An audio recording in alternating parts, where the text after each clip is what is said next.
जी। आज मैं राज्यसभा सांसद राघव चड्ढा जी से कुछ सवाल पूछना चाहती हूँ। राघव जी, आप बीजेपी से इतना डरते क्यों? आप बीजेपी से सवाल उठाने से डरते क्यों हैं? आप मोदी जी से सवाल उठाने से डरते क्यों हैं?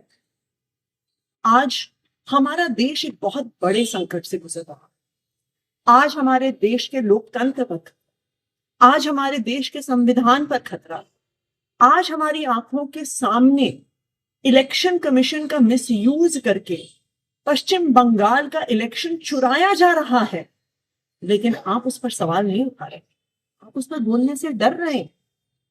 हम सबने देखा किस तरह से दिल्ली में गलत तरीके से वोट काटे गए। बीजेपी के कार्यकर्ताओं ने गलत तरीके से वोट बनाए और बीजेपी इलेक्शन चुरा के ले गए। और आज वेस्ट बंगाल में यही हो रहा है।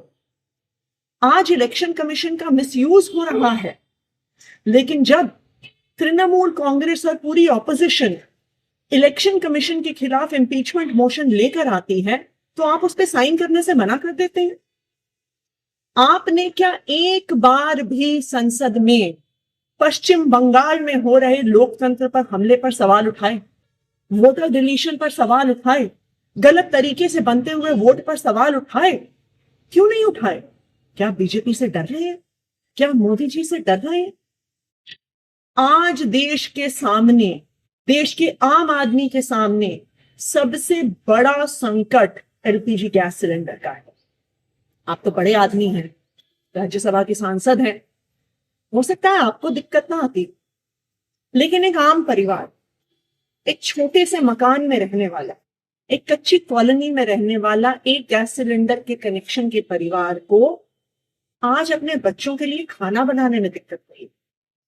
पिता सोच रहे हैं मैं काम पर जाऊं, दिहाड़ी लेकर आऊं, या लंबी लंबी लाइनों में खड़ा होकर गैस का सिलेंडर लेके आऊं कि कल मेरे बच्चों के लिए लंच बन सके। जब आम आदमी पार्टी ने पंजाब में, दिल्ली विधानसभा में सिलेंडर का सवाल उठाया, जब आम आदमी पार्टी के सांसदों ने एलपीजी सिलेंडर का मुद्दा उठाया, और आपको जब एलपीजी के मुद्दे पर बोलने के लिए कहा गया, तो आप चुप रह गए। आप मोदी जी से डर गए क्या? आज इस देश में हर इंसान को यह तय करना होगा कि क्या वो मोदी जी के साथ है या वो संविधान के साथ है, लोकतंत्र के साथ। मुझे याद आ रहा है जब अरविंद केजरीवाल जी गिरफ्तार हुए थे, हम सब सड़कों पे खड़े होकर लड़ रहे थे। पुलिस हम पे लाठियां चढ़ा रही थी, हमें घसीट घसीट कर पकड़ कर लेके जा रही थी। दिल्ली के अलग अलग थानों में, कहीं नरेला में, कहीं बवाना में हम डिटेन हुए। हम रोज सड़कों पे लड़ रहे थे। आप तब लंदन में, आपने हमें बताया कि मेरी आंख का ऑपरेशन हो रहा है, इसलिए मैं लंदन में। हमसे मीडिया ने बहुत सवाल पूछे। बार बार हमने मीडिया को कहा कि नहीं नहीं, राघव चड्ढा जी डरे नहीं हैं, उनकी आंख में प्रॉब्लम है, तो अपना ऑपरेशन करवाने।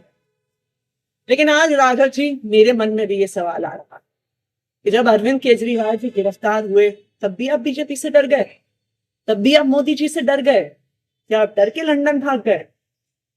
देखिए, हो सकता है कि आप मोदी जी से डरते, हो सकता है आप जेल जाने से डरते, लेकिन हम अरविंद केजरीवाल के सिपाही हैं। हम ना बीजेपी से डरते हैं, ना मोदी जी से डरते हैं, ना उनकी एजेंसी से डरते हैं, ना जेल जाने से डरते हैं। इसलिए हम इस देश के आम आदमी की आवाज उठाते आए हैं। इस देश के आम आदमी की आवाज उठाते रहेंगे। इस लोकतंत्र के लिए आवाज उठाते आए हैं, लोकतंत्र के लिए आवाज उठाते रहेंगे। राघव जी, मोदी जी से डरने से, बीजेपी से डरने से संविधान नहीं बचेगा, लोकतंत्र नहीं बचेगा। आज आपको यह तय करना है कि क्या आप संविधान के साथ हैं या मोदी जी के साथ।